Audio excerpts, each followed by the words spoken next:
एक घर बनाने में तुम कलश नहीं खाते बस्तियां जलाना।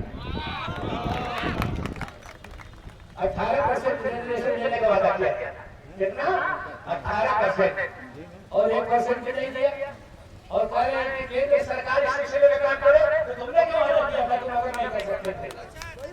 और एक काम तो आसानी से कर सकते हैं, मंडल कमीशन की सिफारिशात के तहत ओबीसी को जो 27% मिला हुआ है उसमें 8% मुसलमानों का कोटा अलग करने में क्या रुकावट है?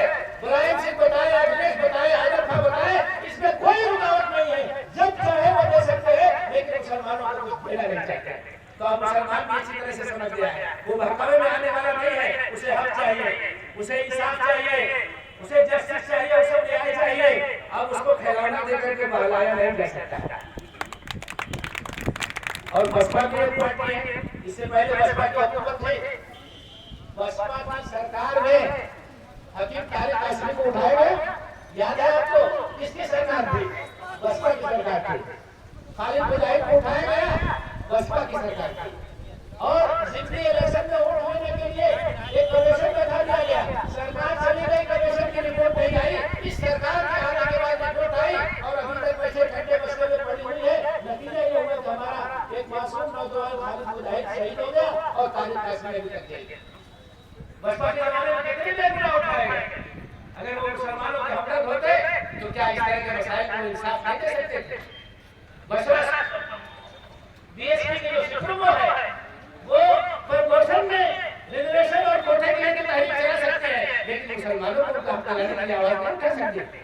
सन 50 से ज्यादा हो रही है, एक डकैती हो रही है, एक नाइंसाफी हो रही है। एससी एसटी के लिए जो रिजर्वेशन है उसमें एक ऑर्डिनेंस के जरिए से धर्म की बैन लगा दी गई। मुसलमान महरूम है, ईसाई महरूम है। आखिर क्यों? एक दलित अगर हिंदू है तो वो हक पाएगा, मुसलमान है तो नहीं पाएगा, ईसाई है तो नहीं पाएगा। हमारा दस्तूर ये कहता है कि धर्म की बुनियाद पर कोई भेदभाव नहीं होगा और तमाम हिंदुस्तानियों के साथ ऐसा सलूक होगा। लेकिन सिर्फ 50 से ये जाति हो रही है। इन पार्टियों से पूछिए कि इससे तरह का आवाज क्यों नहीं उठाते? सपा हो, बसपा हो, भाजपा हो, कांग्रेस हो, कोई भी हो, सन 50 से ये जाति हो रही है कि अगर कोई दलित हिंदू है तब तो वो हक पाएगा, मुसलमान हो गया तो हमसे महरूम हो जाएगा, और अगर फिर हिंदू हो गया तो फिर हक पाएगा। ये कौन सा इंसाफ है? ये कौन सा न्याय है? एक मोची मोची है, चाहे वो हिंदू है या मुसलमान। एक हलाल है, चाहे हिंदू हो या मुसलमान।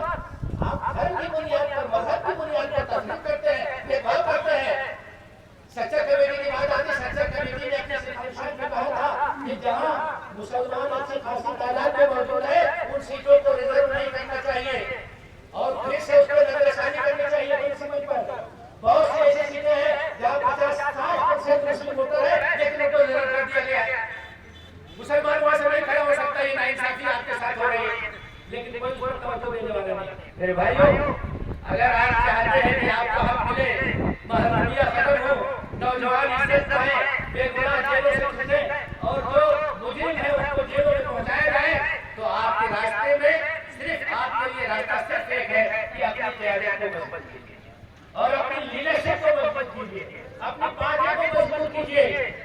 न हम नशी न किसी हम सफर से निकलेगा, न हम नशी न किसी हम सफर से निकलेगा।